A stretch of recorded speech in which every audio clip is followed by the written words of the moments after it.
Atos dos Apóstolos. Assim diz a palavra do Senhor a partir do primeiro verso. Então Agripa disse a Paulo: você tem permissão para falar em sua defesa? Eu quero o mínimo de movimento, o máximo da sua atenção. A seguir, Paulo fez sinal com a mão e começou a defender-se. Rei Agripa, considero-me bem-aventurado por poder estar hoje na tua presença, para fazer a minha defesa contra todas as acusações dos judeus, especialmente porque estás bem familiarizado com todos os costumes e controvérsias deles. Portanto, peço que me ouças pacientemente. Todos os judeus sabem como tenho vivido desde a juventude, tanto na minha terra natal como em Jerusalém. Eles me conhecem há muito tempo e podem testemunhar, se quiserem, que vivi como fariseu de acordo com a seita mais severa da nossa religião. Agora estou sendo julgado por causa da minha esperança no que Deus prometeu aos nossos antepassados. Esta é a promessa que as nossas 12 tribos esperam que se cumpra, cultuando a Deus com fervor dia e noite. É por causa desta esperança, ó rei, que estou sendo acusado pelos judeus. Porque vós achais impossível que Deus ressuscite a mortos. Eu também estava convencido de que deveria fazer todo o possível para me opor ao nome de Jesus o Nazareno. E foi exatamente o que fiz em Jerusalém. Com autorização dos chefes dos sacerdotes, lancei muitos santos na prisão e votava contra eles quando eram condenados à morte. Muitas vezes ia de uma sinagoga a outra, a fim de castigá-los, e tentava forçá-los a blasfemar. Na minha fúria contra eles, cheguei a ir a cidades estrangeiras para persegui-los. Em uma dessas viagens ia rumo a Damasco, com autorização e permissão dos chefes dos sacerdotes. Por volta do meio-dia, ó rei, estando eu a caminho, vi uma luz do céu, mais resplandecente que o sol, brilhando ao meu redor e ao redor dos que iam comigo. Todos caímos por terra. Então ouvi uma voz que me dizia em língua hebraica: Saulo, Saulo, por que você me persegue? Resistir ao aguilhão só trará dor a você. Então perguntei: quem és tu, Senhor? O Senhor respondeu: eu sou Jesus a quem você persegue. Agora levante-se, fique em pé. Eu apareci para constituí-lo servo e testemunha do que viu a meu respeito e do que mostrarei a você.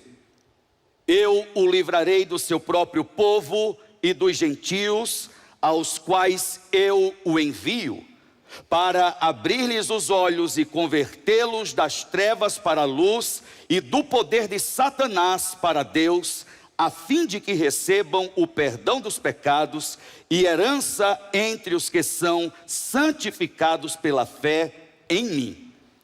Assim, rei Agripa, não fui desobediente à visão celestial. Preguei em primeiro lugar aos que estavam em Damasco, depois aos que estavam em Jerusalém e em toda a Judéia, e também aos gentios, dizendo que se arrependessem e se voltassem para Deus, praticando obras que mostrassem arrependimento. Por isso os judeus me prenderam no pátio do templo e tentaram matar-me. Tenho, porém, contado com a ajuda de Deus até o dia de hoje, e por este motivo estou aqui e dou testemunho tanto a gente simples como a gente importante. Não estou dizendo nada além do que os profetas e Moisés disseram que haveria de acontecer, que o Cristo haveria de sofrer e, sendo o primeiro a ressuscitar dentre os mortos, proclamaria luz para o seu próprio povo e para os gentios. A esta altura, Festo interrompeu a defesa de Paulo e disse em alta voz: você está louco, Paulo. As muitas letras o estão levando à loucura. Paulo respondeu: não estou louco, excelentíssimo Festo. O que estou dizendo é verdadeiro e de bom senso. O rei está familiarizado com essas coisas e lhe posso falar abertamente. Estou certo de que nada disso escapou do seu conhecimento, pois nada se passou em um lugar qualquer. Rei Agripa, crês nos profetas? Eu sei que sim. Então Agripa disse a Paulo: por pouco me convence a tornar-me cristão. E Paulo respondeu: oro a Deus que por pouco ou por muito tempo, não somente tu, mas também todos aqueles que estão me ouvindo hoje, se tornem como eu, exceto quanto a estas algemas. O rei se levantou e com ele o governador e Berenice. Está vendo? Berenice está aqui. Como também os que estavam sentados com eles. Saindo do salão, comentavam entre si: este homem não fez nada que mereça morte ou prisão. E Agripa disse a Festo: ele poderia ser posto em liberdade, se não tivesse apelado para César. Há um outro texto, e aí eu quero que você volte comigo alguns capítulos atrás, e você que tem a sua Bíblia, encontre o capítulo 9 de Atos dos Apóstolos. Porque o texto de Atos 26 nada mais é do que o próprio Paulo testemunhando a respeito do seu encontro com o Senhor Jesus, da sua experiência de conversão. Nós estamos dando início hoje a uma jornada chamada de Jornada por a Fé. Porque eu quero que cada um de nós possamos entender a nossa caminhada com o Senhor Jesus, e não somente dentro de uma estrutura religiosa, que nós possamos nos enxergar trilhando este caminho desde o nosso encontro com o Senhor Jesus até o desenvolvimento da nossa salvação. Em qual momento da maturidade da minha fé eu estou? Sou apenas um frequentador de culto ou me tornei um verdadeiro discípulo do Senhor Jesus? Me pareço adepto de uma religião somente, ou a cada dia que se passa pela obra do Espírito de Deus no meu interior, estou me parecendo com o Senhor Jesus cada dia mais? O texto do capítulo 26 é o próprio Paulo relatando com suas próprias palavras o seu encontro pessoal com o Senhor Jesus, dizendo para ele como que pôde mudar de comportamento debaixo de um julgamento tão grave, de uma penalidade tão dura. E aqui eu quero que você que se sente privilegiado por estar enfrentando alguma oposição, algum nível de opressão, algum nível de batalha, de tribulação, eu quero que você não se sinta privilegiado, mas eu quero que você se sinta o mais incluído, a mais incluída no contexto da família de Deus, dos filhos e das filhas de Deus. Porque a Bíblia já nos alerta de que por causa do nome dEle, de que por causa dEle, de que por causa da nossa fé, nós enfrentaremos muita luta, muita perseguição, muita oposição, e que níveis de batalhas para qualquer pessoa, conosco será um nível completamente diferente. Coisas pequenas terão gravidade de coisas grandiosas. Acharemos muitas vezes desproporcional como esses homens chegam à conclusão a respeito da penalidade que Paulo estava sofrendo. Ele não precisava estar passando por isso. Tudo o que dizem a respeito dele nada justifica a medida que está sendo aplicada sobre ele. É assim na vida daquela que caminha com o Senhor Jesus. Não é um mar de rosas, mas não interessa se é um mar que está fechado ou um mar que está em tempestade. Ele governa e caminha sobre as tempestades da nossa vida.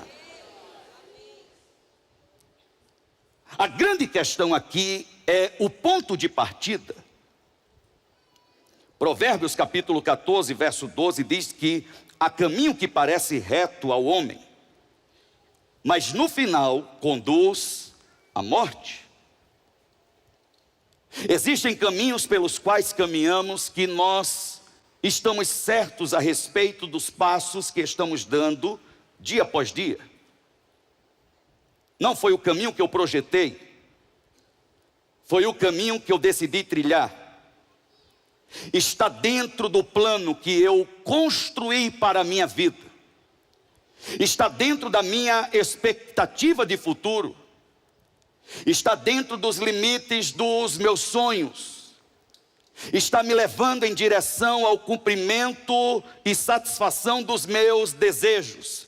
Veja, a Bíblia diz que este caminho ao homem. E o que é que nós conseguimos enxergar do nosso caminho, a não ser o passo seguinte? Basta uma curva mais fechada e a gente já não sabe o que virá de lá para cá. A gente não sabe o que nos aguarda no passo seguinte, a não ser o passo imediato. É por isso que o salmista ele diz: Senhor, lâmpada para os meus pés, para o meu próximo passo é a tua palavra, e luz para os meus caminhos, para que aquilo que eu não conheço, para que aquilo que eu ainda não sei, a tua palavra me revele antecipadamente. Nós recitamos esse versículo e muitas vezes não paramos para pensar ou meditar a respeito dele. Lâmpada para os meus pés, eu estou para dar o meu passo seguinte, é a tua palavra.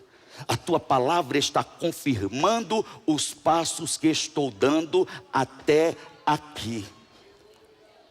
Mas o sábio ele diz que existem caminhos que para o homem parece reto, que está tudo bem, está tudo dentro do projeto, está tudo de acordo com a expectativa. Pode estar um pouquinho mais para lá, um pouquinho mais para cá, mas está dentro da margem de erro. Mas o salmista ele diz: eu não preciso somente de lâmpada para o meu próximo passo, eu preciso que o Senhor me habilite. Eu preciso que o Senhor me capacite. Eu preciso que o Senhor trate comigo, para que eu não caia no engano da ambição, no engano da vaidade, no engano da ilusão do mundo. Então a tua palavra, além de ser lâmpada para o meu passo imediato, ela é também luz para o meu caminho. Aquilo que eu não conheço, o Senhor me revela. Para aquilo que eu não estou esperando, o Senhor me prepara. Para aquilo que eu não sei, o Senhor me capacita. Para aquilo que eu não tenho credencial, o Senhor me habilita. E dia após dia, a vereda do justo é como a luz da aurora, que vai brilhando mais e mais até ser dia perfeito. Senhor, se tem morte no meu caminho, me livra. Se isso aqui não é para eu continuar, me tira. Se isso aqui vai me afastar do teu plano, da tua vontade, da tua presença, me distanciar da tua promessa, não permita que aconteça. Fecha a porta, me paralisa, faça dar errado aquilo que não pode dar certo, Senhor.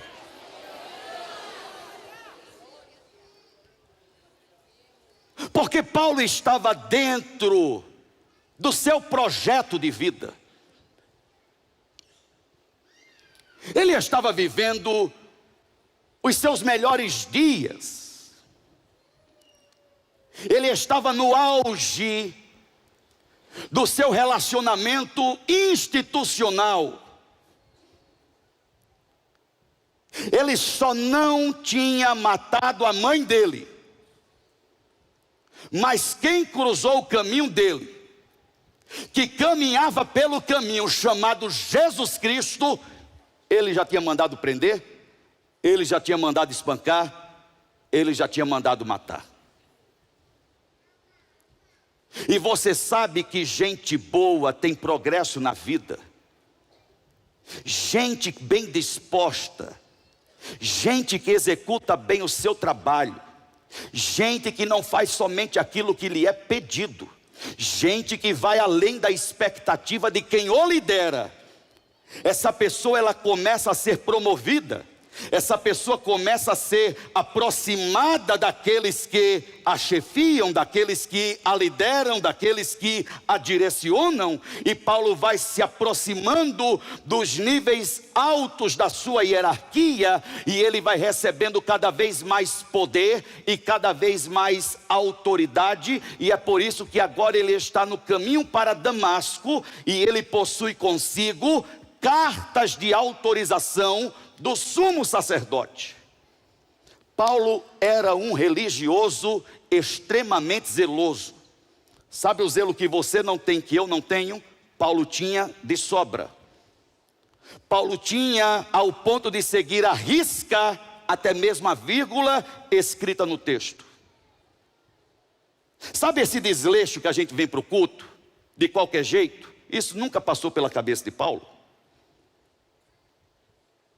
Só que essa era a única realidade que Paulo conhecia. Paulo, ele não conhecia nenhuma outra realidade diferente a não ser a realidade na qual ele estava inserido. E é tudo que nós conhecemos. Nós só conhecemos a realidade na qual nós estamos inseridos. A respeito de outras realidades, a gente pode ter informação, mas não tem conhecimento, porque nunca tivemos experiência, porque não temos vivência. Inclusive, muitas vezes você pode olhar para o passado de Paulo e não compreender como é que Deus se envolve com um ser humano como ele. Mas só que pense, Paulo era muito parecido com você e comigo. Paulo também achava que ele estava servindo a Deus. Ele tinha certeza de que aquilo que ele estava fazendo, por mais terrível que fosse, por pior que parecesse, ele estava fazendo em obediência a Deus. Porque aquela era a única realidade, era o único contexto que ele conhecia. E eu quero que você se prepare. E eu quero profetizar isso sobre a sua vida e sobre esta igreja nessa manhã. Deus está abrindo a oportunidade de novas realidades para a sua vida espiritual, para a sua vida emocional, para a sua vida familiar, para a sua vida profissional. Em todos os aspectos estão se abrindo janelas e portas e acessos para que novas realidades sejam conhecidas, experimentadas e vividas no nome de Jesus.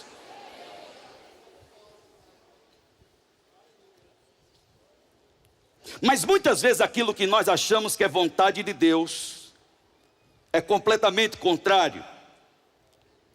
E muitas vezes nós justificamos como vontade de Deus porque nós queremos continuar nos planos que a gente bolou, e a gente está dizendo que é plano de Deus para a nossa vida.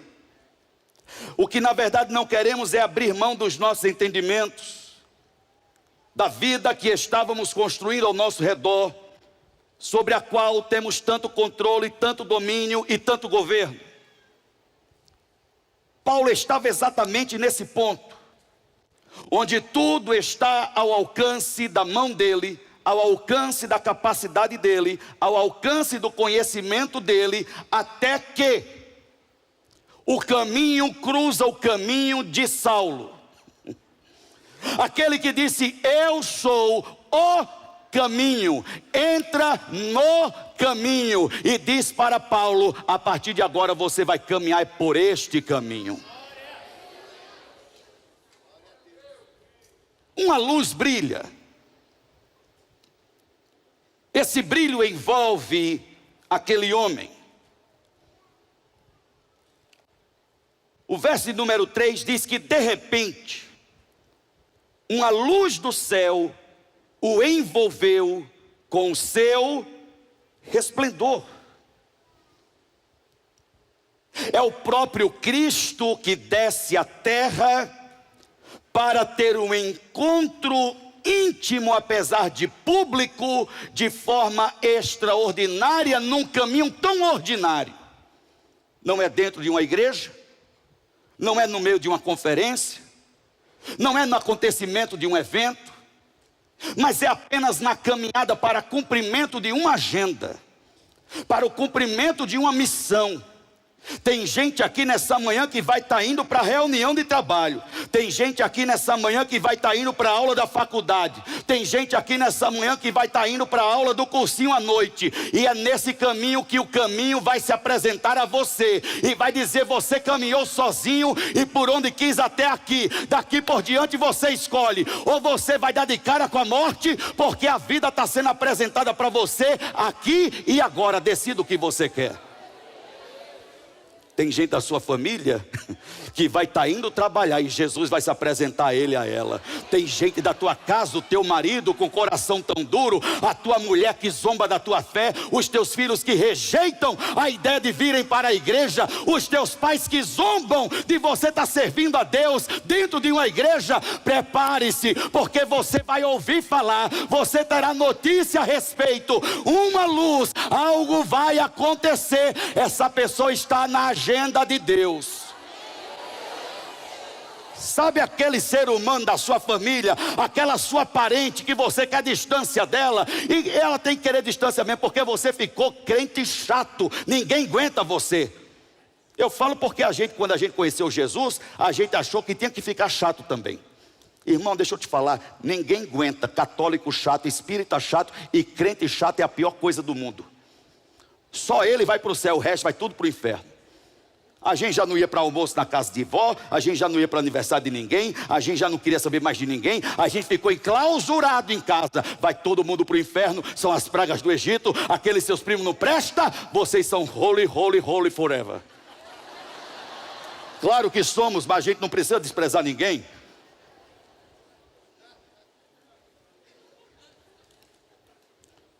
Talvez você está há anos, há décadas dentro de uma igreja, mas até mesmo você ainda não teve um encontro com este que disse: eu sou o caminho. Você caminha por esse trânsito aqui. Você sabe qual é todo o procedimento para trilhar toda a jornada, para poder chegar a ser um líder, quem sabe, ou um pastor, ou uma pastora futuramente, de acordo com a necessidade do corpo. Mas ainda você está caminhando por um caminho que pode te levar à morte eterna, mesmo vivendo anos dentro de uma igreja. Porque existem caminhos que para o homem parecem retos. Talvez estejamos caminhando por um caminho que não é o caminho, é o meu caminho. E que o ponto final desse caminho será a morte. É por isso que conversão não é um acontecimento único. Deve ser um acontecimento diário. Eu preciso rever o meu coração, rever minha postura, meu nível de compromisso, de entrega, de obediência. Eu tive uma fase da minha vida que eu era tão obediente, que eu tinha tanta fé, mas eu fui crescendo em algum aspecto, eu fui desenvolvendo em outro aspecto, e eu fui ficando, ao invés de ter o coração ainda mais amolecido, ainda mais obediente, eu me tornei com o coração ainda mais duro, ainda mais inconveniente, desobediente. Eu preciso olhar para mim mesmo. Eu preciso pedir: Senhor, lâmpada para os meus pés e luz para o meu caminho. Não me deixa enganado. Eu não quero ir para o inferno enquanto eu estou aqui vivo, achando que eu estou caminhando, indo para o céu. Eu não quero ser surpreendido naquele dia de chegar diante do Senhor e o Senhor dizer: quem que é você? Não, sou o Bispo Bruno, M3B. Pura fé. Procura aí meu tempo da Nazareno, na igreja Nazareno, pega lá. Mas Senhor, minha esposa converteu ela. Quem que é a sua esposa? Vanessa Mendonça Batista. Ué, ela não tem brito? Não, então. Ela já entrou. Ela entrou antes de mim? Não. Ela não vai querer, avisa para ela que eu estou aqui. Ela, ó, beijo no ombro. Se isso acontecer. Mas você não está aqui. Aperta o -1. Lá vai começar uma jornada quente. Diga comigo: de repente. Diga mais forte, diga: de repente. Diga mais forte, diga: de repente.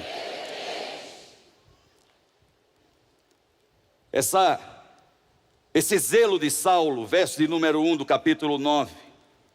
O texto diz: Saulo respirando ainda ameaças e mortes contra os discípulos do Senhor. Ele era tão intenso, ele estava tão envolvido, que aquilo era o fôlego da vida dele, era o oxigênio dele. Sabe gente que gosta do que faz? Sabe gente que gosta de trabalhar? Gente que gosta de servir? Gente que publicamente reclama do que faz, mas não consegue viver sem fazer aquilo. Todo dia eu reclamo por ser pastor, mas não tem jeito. A gente arruma um problema, a gente arruma um endemoniado, a gente arruma um casal em crise. E se não tiver, a gente vai olhando pela rua e vai olhando: não, você está em crise, né? Seu casamento está em crise. Aceita. Vem cá, senta aqui, eu vou te aconselhar.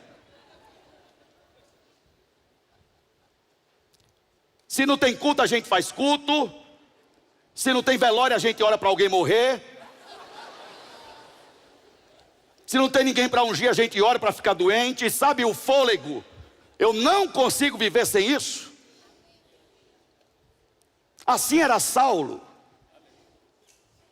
Ele era intenso, estava completamente entregue, mergulhado. Ele mergulhou de cabeça. Ele estava completamente envolvido e comprometido, e isso dizia respeito a quem ele era. Eu sou assim, eu não consigo viver de outra forma. Meu sogro vai completar 93 anos e você com 31 anos e não consegue sair de casa para ir trabalhar. Ele sai todo dia, vai para o escritório, não faz, sei lá o que é que ele vai fazer, mas e se não está no escritório, vai para a fazenda. 93 anos. E a Vanessa fica: olha lá, meu pai, vai trabalhar, Bruno, vai para o escritório, Bruno. Eu digo: me deixa, pelo amor de Deus.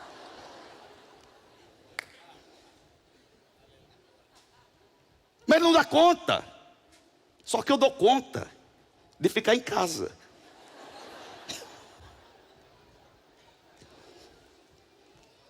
Verso número 3. De repente uma luz do céu o envolveu com seu resplendor. Saiu da programação de Saulo.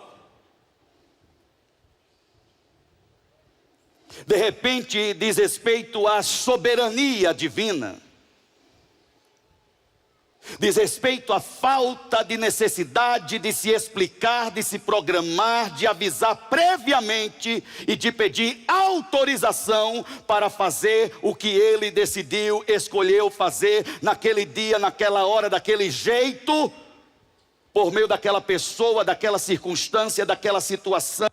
E você acha que Deus vai pedir autorização para fazer o que Ele tem para fazer na sua vida, só porque você é o bom, só porque você é a boa, sendo bom, sendo boa, sendo mal, sendo ruim, sendo odiado, odioso, irado, iracundo. Não interessa quem você é, o nível que você se encontra socialmente, financeiramente, governamentalmente, não interessa. Até mesmo mesmo no meio eclesiástico, eu quero te dizer que ainda assim o de repente de Deus não parou a teu respeito. Ele vai entrar sem autorização, sem aviso prévio, sem convite, sem reunião, sem planejamento. Vai acabar com teu plano, vai acabar com teu projeto, vai paralisar tua vida e vai te deixar desnorteado. Eu quero que você se aproprie dessa palavra, porque você vai liberar essa palavra sobre alguém. Você vai dizer: se prepare, porque o de repente de Deus a teu respeito está agendado, e a qualquer momento tudo vai mudar na tua vida. Tem alguém aqui para receber essa palavra nessa manhã? Tem alguém aqui para se apropriar dessa verdade nessa manhã? Porque você está prestes a entrar depois que você sair desse lugar. Hoje você vai acessar lugares e vai estar com pessoas que o de repente de Deus vai alcançar essa vida. Você está orando por gente que o de repente de Deus vai bagunçar a bagunça dessa pessoa, e Deus vai pegar a bagunça dessa pessoa e vai transformar num testemunho para a glória do nome dEle.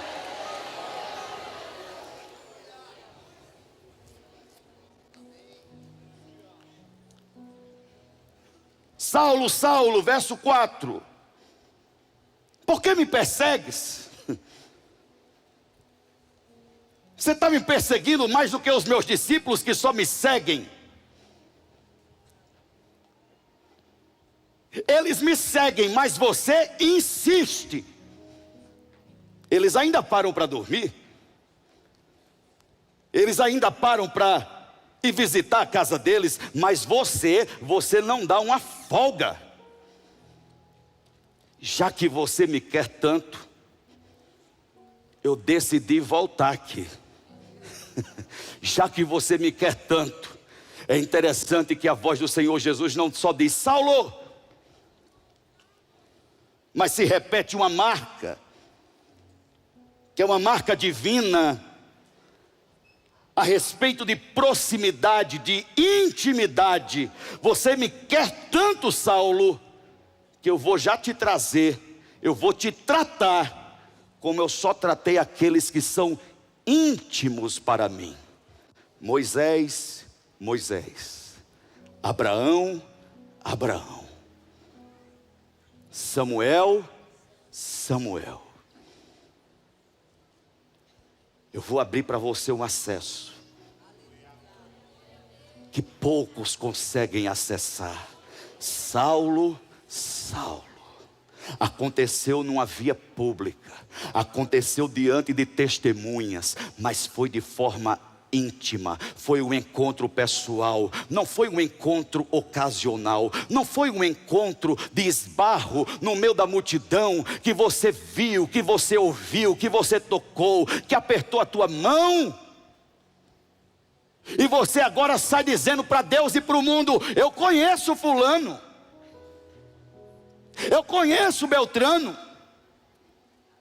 E se você perguntar para o fulano e para o Beltrano a seu respeito, ele vai dizer: nunca vi, nem ouvi, eu só ouço falar. Estão sabendo, não? Agora pergunta do verso 4 do Salmo 91 para ver se sabe. Não sabe. Mas o ministro Zeca Pagodinho, a gente está em dia, porque até o bispo fica incentivando, né? É interessante porque Deus não trata Saulo como réu, que está prestes a ser julgado e condenado por causa de cada assassinato, por causa de cada perseguição, por causa de cada situação que ocorre. Não. Quando ele diz Saulo, Saulo, ele está tratando com alguém a quem ele deseja. Não é Saulo que o deseja, apesar de achar que deseja, porque ele é zeloso, ele é obediente, ele é cumpridor, ele segue à risca.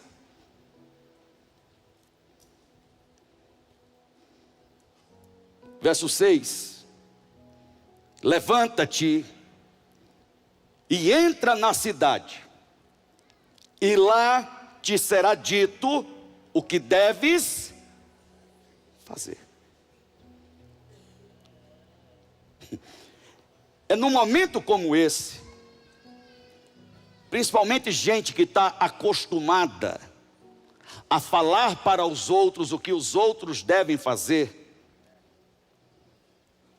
Gente que lidera um casamento, lidera uma família, lidera um negócio, lidera uma instituição, lidera um grupo de pessoas, no nível que for, na instância que for, não interessa, que a gente olha, coça a cabeça e fala, esse negócio de alguém agora vai dizer o que eu devo fazer, mas eu estou acostumado, Senhor, mas eu tenho carta de autorização do sumo sacerdote, como é que alguém agora vai me dizer? É porque quando a luz do Senhor brilha, ele fica cego, porque até então ele estava vendo tudo e enxergando nada. O profeta Isaías diz, tem olhos mas não vê, tem ouvido mas não ouve, tem mente mas não entende, tem coração mas não sente, mas aqueles que amam o Senhor, Deus tem preparado coisas que nem olho viu, nem ouvido ouviu, nem jamais penetrou no coração do homem.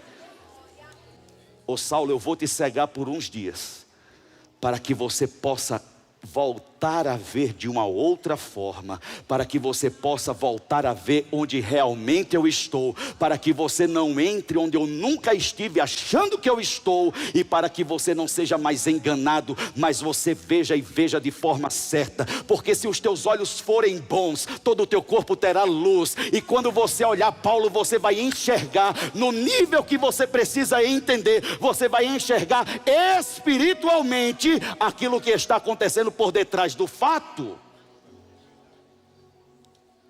Atrás dessa situação que você está vivendo, por trás dela, está acontecendo algo que você não consegue enxergar. Sabe por quê? Porque você está enxergando de forma ruim. E isso aqui não é oftalmo que resolve, é só tendo a mente de Cristo no lugar de uma mentalidade carnal. Quantos estão entendendo? Diga amém, por favor. Porque às vezes é claro para mim, e você pode não estar compreendendo, porque a nossa mente carnal faz com que a gente entenda o fato somente como fato, a situação somente como a situação, e a gente acha que a nossa guerra, que a nossa luta é contra aquela pessoa, é contra aquela instância, e por trás do fato está acontecendo a realidade que você não consegue enxergar. Paulo, eu estou mudando a tua mentalidade, eu estou fazendo um transplante de mente, eu estou tirando essa mente podre, essa mente corrupta, essa mente vaidosa, essa mente egocêntrica, porque até a tua religiosidade não é fruto do meu amor, é fruto da tua vaidade, é fruto do teu ego, é fruto de carnalidade. Eu estou tirando essa mente carnal, eu estou colocando a minha mente na tua cabeça. Coloca a tua mão direita sobre a tua cabeça e diga, eu tenho a mente de Cristo, eu tenho a mente de Cristo, eu tenho a mente de Cristo, e sobre a minha mente está o capacete da salvação para a glória de Deus.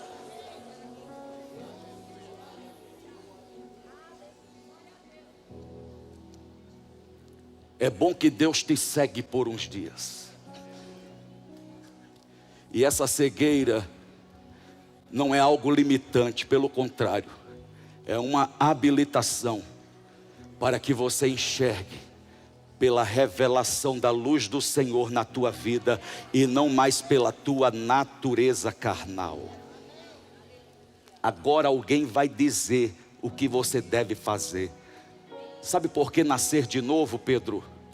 É porque é exatamente isso. Até aqui eu aprendi com o mundo, eu aprendi com gente do mundo. Agora eu preciso aprender a viver a vida de Deus. Como é ser um filho de Deus? Como é ser um servo de Deus? Como é ser um discípulo de Jesus? Aí eu me associo ao pastor Cristiano, que tem mais tempo do que eu caminhando com o Senhor Jesus. Aí o pastor Cristiano, com muita paciência, pega na minha mão e vai me conduzindo. Bruno, não é assim. Bruno, não é dessa forma. Bruno, veja pela palavra. Bruno, quer ver um exemplo simples? Pai, eu vou usar o meu pai. Começo da nossa caminhada com o Senhor Jesus, Francisco, a gente recebe o nosso pastor em casa.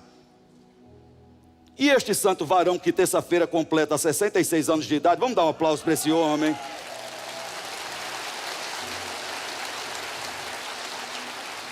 Manso que eu nunca vi nada igual.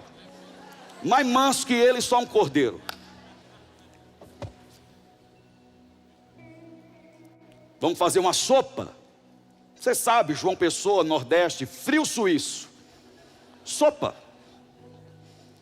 A gente tomava aquela sopa, irmão, tutano, carne, tudo. Aí suava que a pressão caía.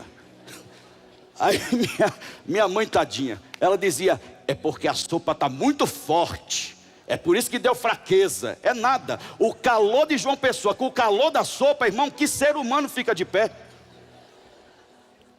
E este servo de Deus tomava sopa, não era num prato fundo, era na tigela. 3 litros de sopa cabia dentro desse ser humano. É verdade ou mentira? É verdade. O pastor chegou, minha mãe serviu meu pai, colocou o pratinho do menino na frente dele. E o pastor: opa, sopa! O pastor foi, meu pai: opa, pera, isso aqui é meu. O pastor,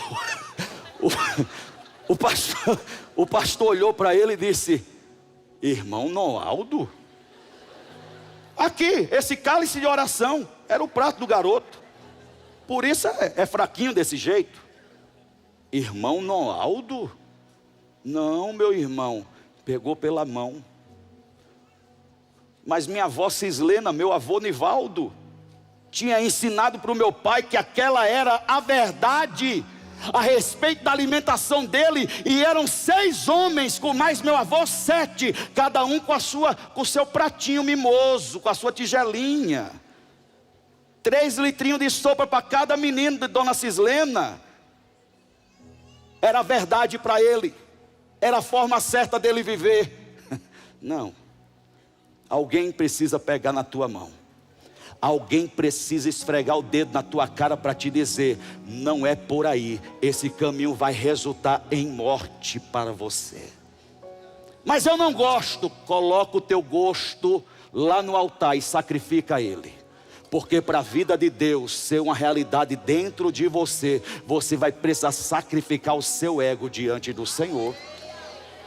Porque não dá para coexistir o meu ego e o Espírito Santo dentro de uma pessoa só. Ou é o meu ego, ou é o Espírito Santo governando quem eu sou. Sabe por que tem muita gente dodói dentro da igreja, muita gente doente, muita gente fraca na fé? É porque ainda não é habitação do Espírito Santo, Hugo. Não é habitação do Espírito Santo.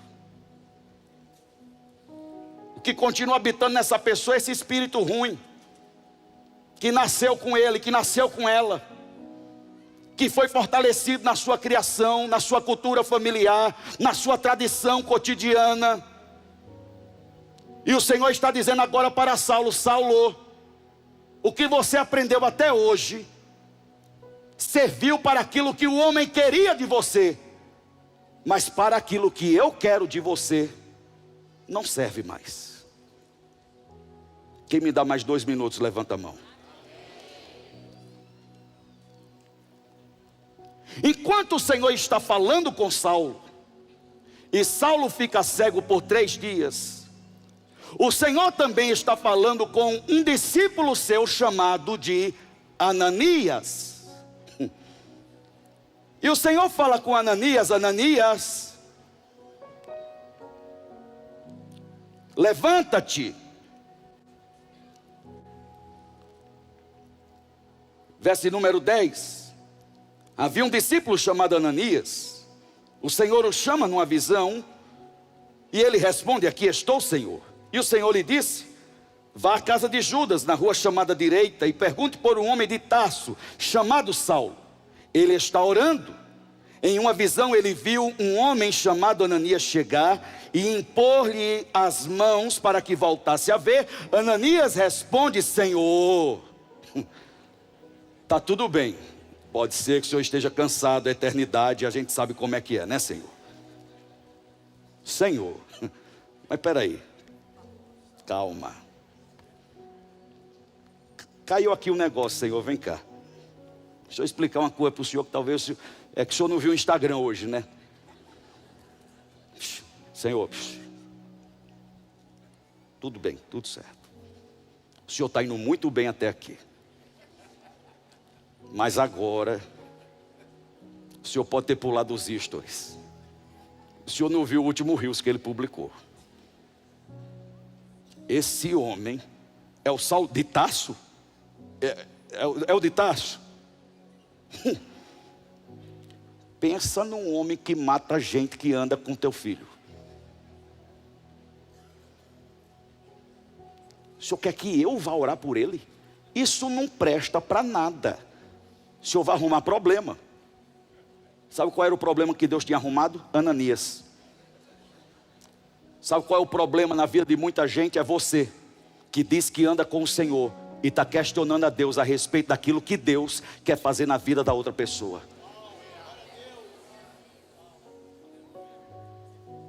Sabe qual é o problema que Deus encontra para alcançar a vida de um homem e de uma mulher, que você acha que é o coração dele, o coração dela que está endurecido? Que você acha que é o diabo que está agindo naquela vida, é por isso que aquela vida não consegue se aproximar do Senhor? É a tua falta de fé, é a tua falta de sensibilidade, é a tua falta de humildade, é a tua falta de obediência, é esse questionamento soberbo, que você diz, aquela, calma, incenso, vamos meditar. O senhor deve estar.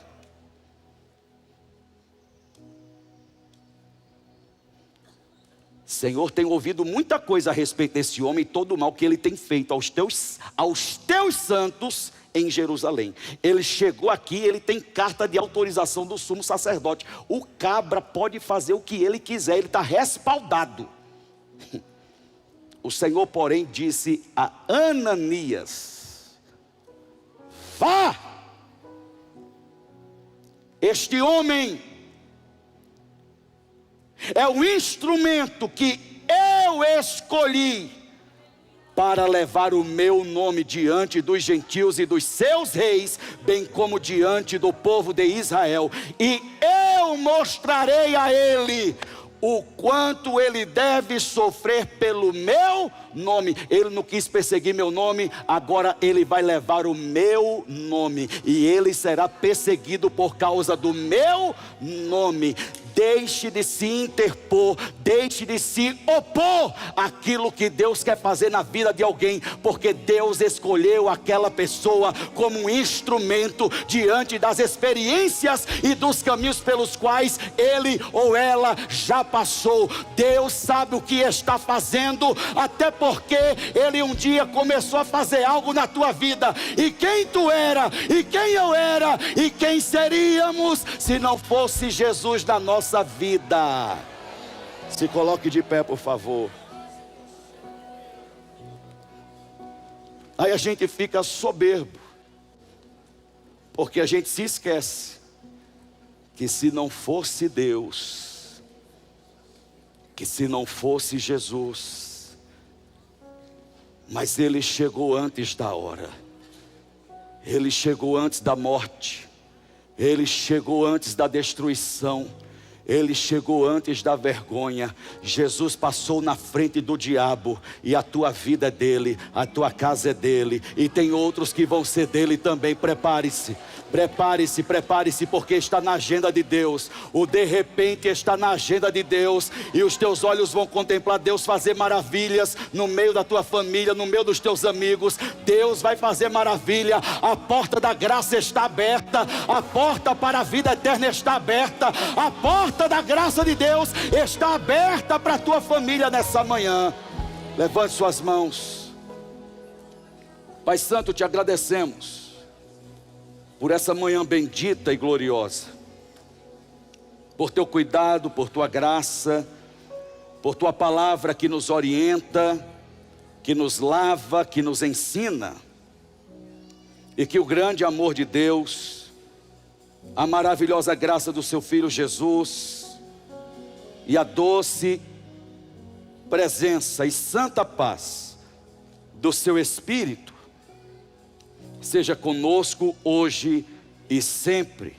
Amém, amém e amém.